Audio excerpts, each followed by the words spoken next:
Salut à tous, la team OL, Tom Show pour OL Fan TV. Très heureux de vous retrouver dans un nouveau quartier de Lyon. Pour ceux qui aiment bien ça, je me trouve à la gare des Brotteaux, un super quartier de Lyon. Vous pouvez bien manger puisque vous avez une brasserie Bocuse et puis vous pouvez surtout clubber, les amis. J'ai passé une dizaine d'années juste derrière là-bas. Je ne sais pas si vous allez voir.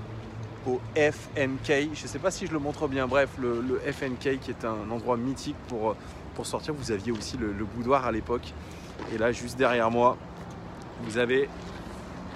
Ah, je ne sais pas si vous allez le voir, mais en gros, c'est le comptoir de l'Est et l'Est. Voilà, ce sont les brasseries Bocuse. Il fait chaud à Lyon. Il est 18h. Regardez-moi ce... Ah, ça, franchement, elle est magnifique, cette gare. Enfin, bien évidemment, elle est... inutilisable, hein. Elle est utilisée surtout pour les ventes aux enchères, des choses comme ça. Voilà, vous voyez, ventes aux enchères à Gut. On n'est pas là pour faire de la pub, hein. Je ne suis pas sponsorisé pour faire ce post. Bref, les gones, mon front, lui, il fait un petit peu chaud. Mais ce n'est pas la canicule, ce n'est plus la canicule. Nous sommes en été toujours. Et cette vidéo, eh bien, elle a pour objet la présentation de notre futur adversaire en match amical. Et c'est un adversaire extrêmement prestigieux, les gones, puisqu'il s'agit du champion d'Europe en titre. Liverpool, le Liverpool de Jürgen Klopp, très très grand entraîneur. Je fais attention de ne pas me faire renverser. C'est pour nous un vrai match test et c'est aussi pour Liverpool un vrai match test aussi. Pour les deux équipes, ça va être un match un petit peu à enjeu. Je vous le détaillerai plus tard parce que la préparation de Liverpool a été loin d'être satisfaisante. Bien évidemment, il y a toujours des gens pour le dire, mais vous avez raison, ce ne sont que des matchs de préparation. Même Jürgen Klopp le dit, ce ne sont que des matchs de préparation. On ne peut pas juger ça là-dessus, mais quand même, il y a des petites indications, je trouve. Bref, on commence par la présentation de Liverpool. Liverpool est un club de football anglais fondé le 3 juin 1892 dans le nord-ouest de l'Angleterre. Il évolue à Anfield depuis sa création. Ces joueurs s'entraînent à Melwood et sont surnommés les Reds. L'emblème du club est le Liverbird. Son hymne, vous le connaissez, c'est sa devise, c'est « You'll never walk alone » et c'est devenu un chant mondialement connu. Liverpool possède un des plus beaux palmarès européens avec 6 Ligues des Champions, 3 Coupes de l'UEFA et 3 Super Coupes de l'UEFA. Et peut-être aussi l'un des plus grands palmarès anglais, avec 18 championnats d'Angleterre, 7 coupes d'Angleterre, 8 coupes de la Ligue et 15 Community Shield. Le Liverpool Football Club est aussi célèbre pour les 2 drames que ses supporters ont traversés dans les années 80. Je parle du drame du Heysel en finale de Coupe d'Europe, qui causa quand même la mort de 39 supporters et surtout la tragédie de Hillsborough, qui a causé la mort de 96 supporters de Liverpool. Le club a également plusieurs rivalités marquées avec notamment Everton, le deuxième club de la ville de Liverpool, dans le cadre du derby du Merseyside, ainsi que Manchester United, avec qui il est l'une des équipes les plus titrées d'Angleterre dans le cadre du derby d'Angleterre. Vous le voyez, c'est un club mythique, un club qui a fini deuxième la saison dernière du championnat d'Angleterre derrière Manchester City. Ils ont gagné, je vous l'ai dit en préambule, la dernière Ligue des Champions. Ce n'est pas n'importe qui ce club. Il est entraîné par Jürgen Klopp qui a fait vraiment exploser Liverpool ces dernières années, qui a redonné du standing à ce club. Brendan Rodgers, ancien entraîneur de Liverpool, qui est actuel manager de Leicester, lui aussi a redonné ses lauriers à Liverpool, qui a connu quand même quelques saisons un petit peu compliquées dans les années 2010. Voilà, vous connaissez un de ses plus grands joueurs, c'est le manager actuel des Glasgow Rangers, c'est Steven Gerrard. Ça, c'est une légende de Liverpool, mais on pourrait parler aussi de Kevin Keegan ou de Craig Bellamy, qui est le meilleur buteur de ce club avec plus de 300 buts, je crois. Donc c'est absolument énorme. On va affronter Liverpool dans le cadre d'un match de préparation qui se déroulera à Genève, au stade de Genève, au stade du Servette de Genève. Ça va être une belle opposition.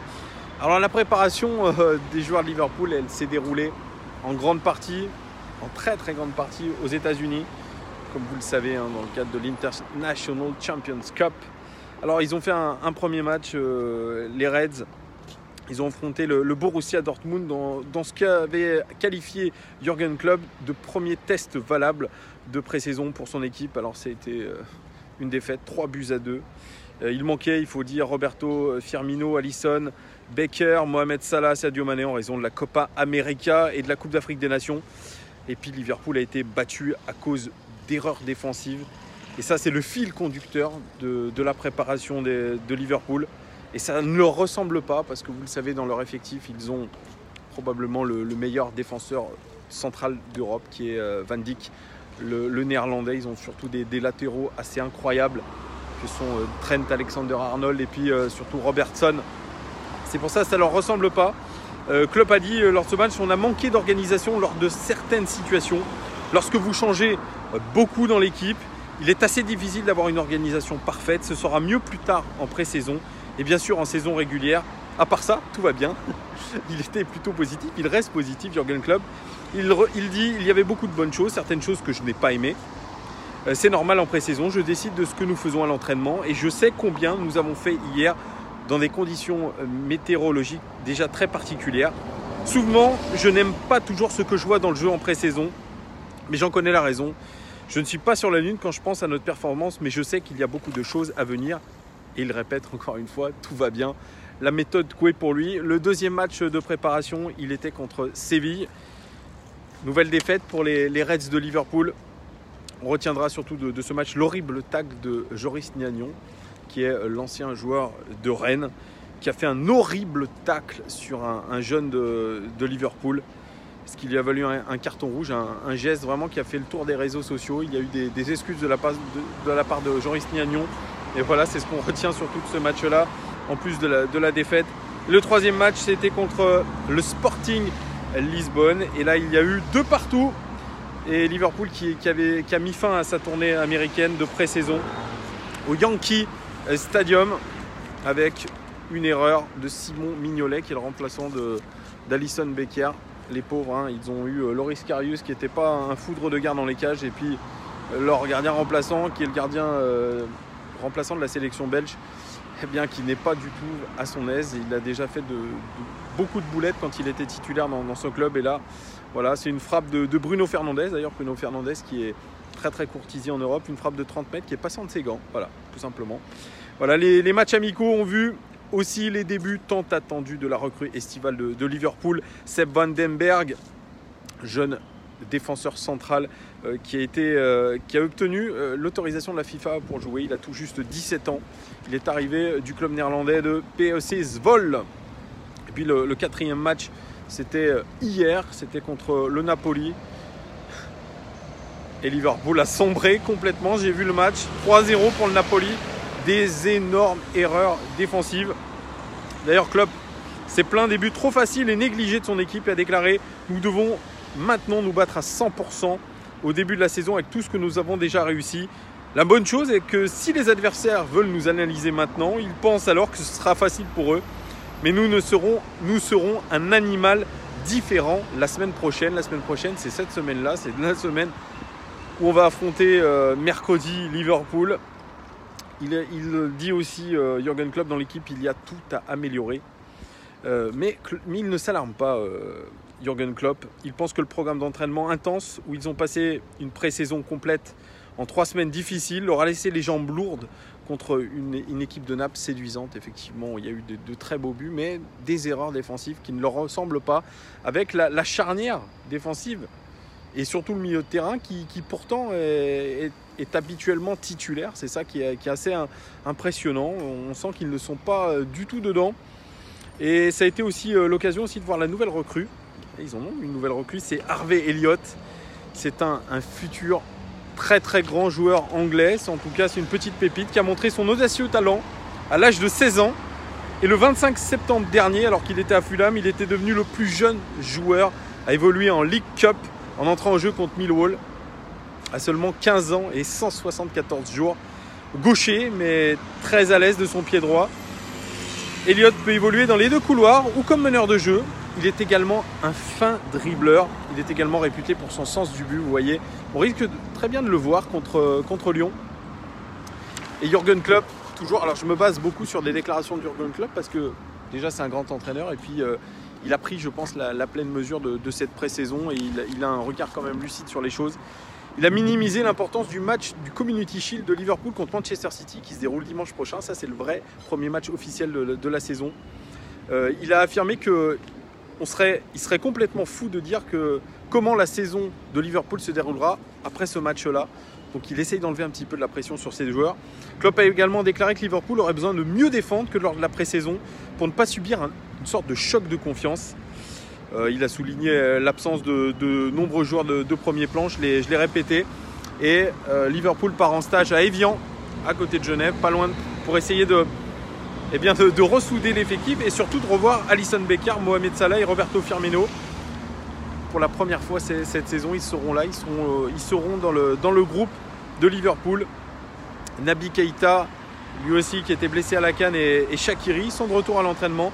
Et d'ailleurs, Jürgen Klopp pense que Shaqiri jouera ses premières minutes contre Lyon. Il dit « Je ne veux pas trouver d'excuses avant de jouer à City ». Voilà, il ne parle pas du tout de Lyon, hein. C'est vrai, son objectif principal, c'est le Community Shield dimanche prochain. Il dit « Nous avions une pré-saison complètement différente d'eux. Nous avons joué sans 6 joueurs majeurs de son équipe. » Voilà, lui, il excuse tout ça par le manque de ses joueurs cadres. Mais contre Lyon, je pense qu'il devrait y avoir une véritable réaction d'orgueil de la part de Liverpool. Alors, leur 11, celui qui a affronté le Napoli hier, un 4-3-3 avec Mignolet dans les cages, Trent Alexander-Arnold à droite, la charnière centrale qui est pourtant la titulaire habituelle, Van Dijk, Matip. Et puis à gauche, on a Andrew Robertson. Le milieu, c'est Henderson, Fabinho et Milner. C'est pas n'importe qui non plus. Et puis l'attaque, c'est le revenant. Après une longue blessure au ligament croisé, c'est Oxlade-Chamberlain qui était l'ancien joueur d'Arsenal. En attaque, Divock Origi qui a réalisé une fabuleuse fin de saison dernière. Et puis Wijnaldum qui est un très très grand ami de Memphis Depay qui évolue avec lui dans la sélection des Pays-Bas. Vous voyez, ce n'était pas une équipe de tanches, mais il va falloir que Liverpool se remette un petit peu dans le coup. On va avoir, je pense, une équipe absolument concentrée pour vraiment considérer le match contre l'OL comme une vraie répétition avant le Community Shield.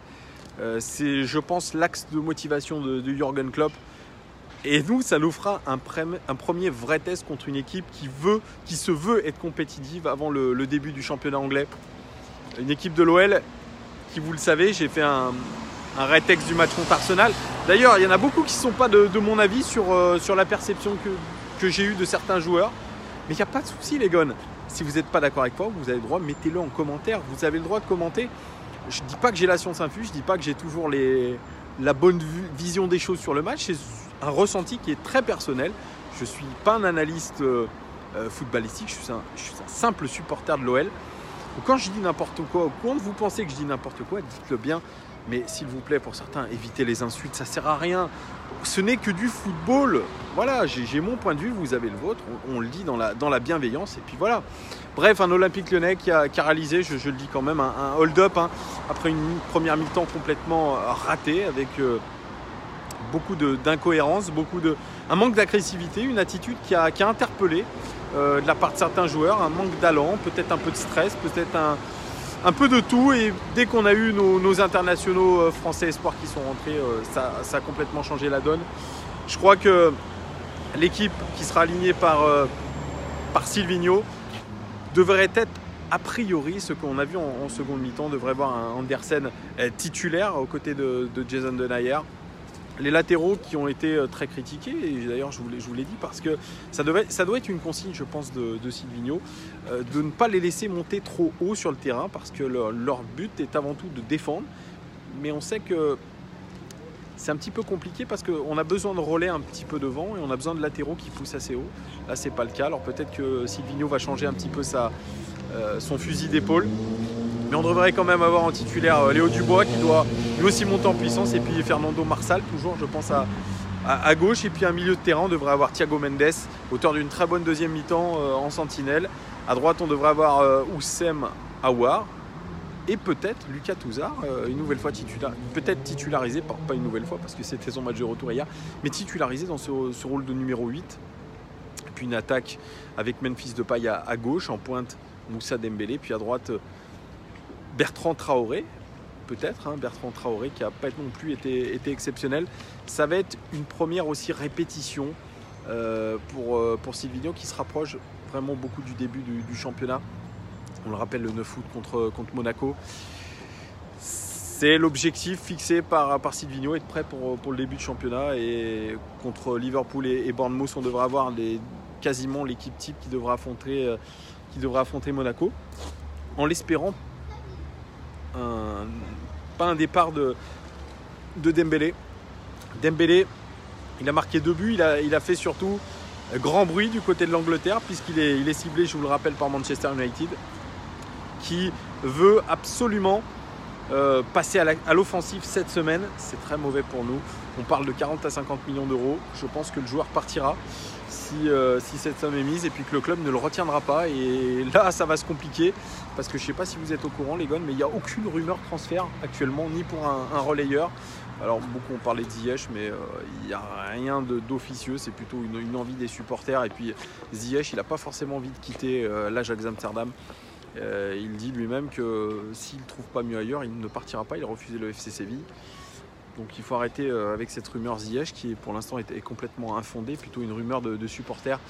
Aucune rumeur, à part aussi la rumeur Valentin Rongier. On n'est a priori pas passé à l'offensive pour lui, donc il devrait partir du côté de la Fiorentina. Voilà, il n'y a pas de rumeur, les gars. Si on a parlé d'un défenseur du championnat américain, je crois, Aaron Long, je vois pas je vois pas le truc d'aligner les défenseurs centraux. On a déjà Mapron, on a déjà ou Marcelin, on a surtout Marcelo. Marcelo veut rester à Lyon, donc là aussi c'est coincé. Alors est-ce que l'OL est dans une impasse ou attend vraiment d'être sûr pour passer à l'offensive sur une potentielle recrue? Bref, ça peut être la semaine de tous les dangers. Lucas Touzard, il a envie fortement de rester à Lyon, mais voilà, Everton est sur ses traces quand même. Donc beaucoup de choses peuvent encore changer d'ici le début du championnat, ce qui pourrait complètement fausser les choses. Parce qu'imaginez qu'on perde Dembélé, c'est notre meilleur buteur, c'est le joueur majeur de cette équipe lyonnaise, il faut le dire. Cette deuxième saison pour lui serait la saison de la confirmation à un poste de titulaire. C'est pour ça que je suis inquiet. S'il y a un départ de Moussa Dembélé, il faudra retrouver un joueur aussi fiable et puis peut-être aussi talentueux dans ce rôle de numéro 9. C'est très dur aujourd'hui de trouver des avant-centres avec une telle qualité. Ce sont des avant-centres modernes, ce sont des avant-centres même atypiques, parce qu'un vrai numéro 9, eh bien c'est cher sur le marché. Vous voyez la cote de Moussa Dembélé, c'est 40 à 50 millions d'euros. Donc il faudra réinvestir ou alors il faudra sûrement recentrer un de nos joueurs, peut-être Memphis Depay. Memphis Depay, c'est pas toujours garanti son apport en pointe, on l'a vu hier, ça a été très compliqué, très compliqué pour lui de jouer en pointe. Ce n'est que le début de la saison, les gars, bien évidemment. Moi j'y crois pas non plus à Amine Gouiri. Alors bien sûr vous avez été très critique par rapport à ce que j'ai dit sur Amine Gouiri, en me disant ouais mec, tu sais pas ce que c'est de revenir des ligaments croisés. Si, j'imagine bien que c'est très compliqué, mais de ce qu'il disait être revenu beaucoup plus fort, plus tonique, beaucoup plus de masse musculaire. Mais on voit que là, c'est peut-être dans la tête, ou peut-être qu'il n'arrive pas à se dire qu'il peut gravir un échelon, ou alors peut-être qu'il sent la concurrence arriver. Je ne sais pas. En tout cas, Amine Gouiri, pour l'instant, n'apporte pas grand-chose. Je ne dis pas vraiment que c'est facile, les gars, de revenir des ligaments croisés, mais c'est maintenant ou jamais qu'il doit essayer de prendre sa chance. Donc oui, j'ai confiance en Amine Gouiri, mais il va falloir qu'il fasse ce taf assez rapidement parce que la concurrence pourrait très rapidement arriver. Bertrand Traoré, lui aussi, peut jouer en pointe. Maxwell Cornet aussi peut jouer en pointe. Vous voyez, on a des solutions en interne. Pareil, il y a le cas Maxwell Cornet. On ne sait toujours pas s'il va rester ou non. Il va revenir à l'entraînement, je crois, très prochainement. Donc il y a beaucoup de dossiers en suspens à l'OL. Et il va falloir vraiment les traiter. Donc voilà les gars, dites-moi en commentaire ce que vous pensez du match contre Liverpool. Et donnez-moi d'ailleurs votre pronostic. Moi je pense qu'on va vers une défaite malheureusement. Une défaite 3-1 avec un but de Moussa Dembélé d'ailleurs. Dites-moi en commentaire ce que vous voyez pour ce match de prestige. Et est-ce qu'il y en a d'entre vous qui vont du côté de Genève? Moi, je pensais y aller. Malheureusement, je ne pourrai pas m'y rendre. C'est bien dommage. Mais voilà, c'est comme ça, je le suivrai à la télé. Et bien évidemment, je serai là pour le débrief. Soyez indulgents avec moi. Je sais que je ne suis pas tout le temps avec les joueurs, mais soyez avec moi. Je ne suis que supporter. On a le droit, je le répète, de ne pas avoir le même avis, mais on le fait dans toute bienveillance. Il n'y a pas de souci, les gars. Moi, je ne vais pas me battre pour savoir si ma note elle est ok ou elle est pas ok. Bon, elle est ce qu'elle est. Ce n'est que ma vision. Bref, vous me direz tout ça en commentaire. Et puis bien évidemment, s'il y a une rumeur mercato, je la commenterai comme à chaque fois. Merci en tout cas de votre fidélité. Merci de vos pouces bleus, de vos abonnements de plus en plus nombreux. Et puis si vous aimez, partagez la vidéo, bien évidemment les gars. Ça me fera plaisir. Et puis on développe un petit peu la communauté autour de OL Fan TV. Merci à vous les gars et à très bientôt. Profitez de votre début de semaine ensoleillé. Pour ceux qui sont en vacances, profitez aussi. À bientôt les gars. Ciao!